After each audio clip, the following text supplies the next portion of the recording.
हमारे गांव की सैकड़ों गरीब महिलाएं हमें झाड़ियों में से सूखी लकड़ी तोड़ती हुई दिखाई देती थी।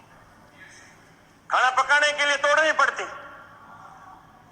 मैं पूछता हूं, आज उज्ज्वला योजना के तहत उनको सिलेंडर दे दिए गए, कोई भी हमारी महिला किसी झाड़ी में लकड़ी तोड़ती हुई दिखाई नहीं देती। उस समय उन कांटों के कारण उनके हाथों से रिश्ता हुआ खून इनको नजर नहीं आया। ये बात करते हैं देहात की विकास की। अभी मेरे से पहले जो वक्ता बोल रहे थे, ओपन डिफेक्शन की बात कर रहे थे। अरे हमारी माताओं को, हमारी बहनों को एक नेचुरल जो बात है उसके लिए अंधेरा होने का इंतजार करना पड़ता था। कहीं शौचालय नहीं था, कोई घर नहीं था। और मान्यवर में गांव का रहने वाला हूं। अगर 3-4 दिन इकट्ठा जड़ लग जाता तो गांव के जितने गरीब लोग थे वो गांव की चौपालों में अपना सामान रख लेते थे कि घर गिर ना जाए। क्योंकि कच्चे घर होते, उनके ऊपर ऐसे ही लकड़ी वकड़ी डाल के, छप्पर वगैरह डाल के रहते थे।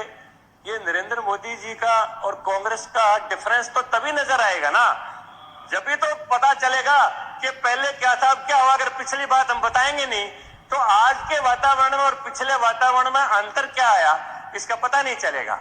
आज कोई गरीब जब भी बरसात आती है, कोई अपना सामान उठा के किसी चौपाल में नहीं जाता, क्योंकि पक्के घर सरकार ने उनको दे दिए। उनके घरों के ऊपर सोलर लाइट के पैनल लगा दिए गए हैं, सूर्य घर योजना बढ़ा दिए गए हैं।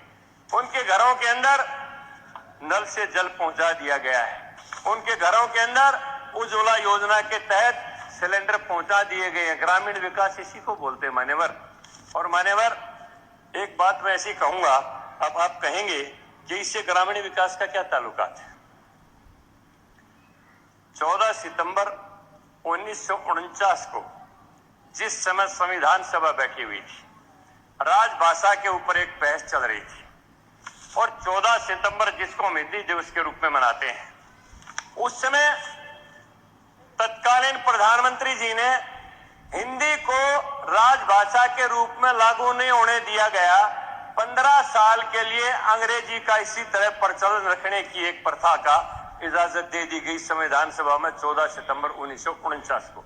अब इसका ग्रामीण विकास के ऊपर क्या इफेक्ट आया, जरा मेरी बात को समझिए मान्यवर।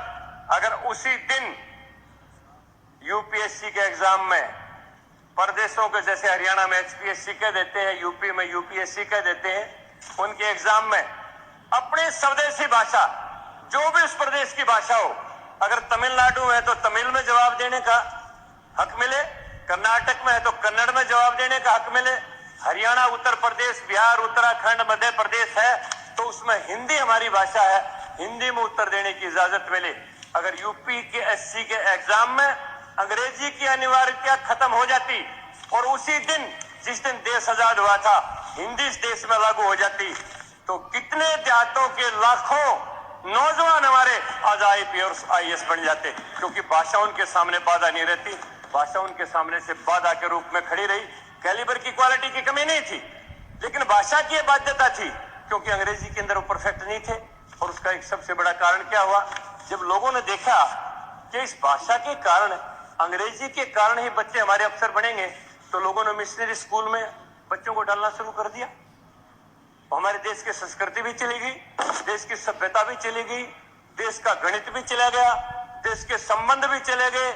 किसी को 2 का पहाड़ा याद नहीं, किसी को 3 का पहाड़ा याद नहीं, किसी को कुछ याद नहीं, किसी को संबंध याद नहीं, ना चाचा, ना नाना, ना फूफा, ना बुआ, ना सॉरी अंकल, आंटी, सब कुछ ये भाषा के कारण आया सब कुछ।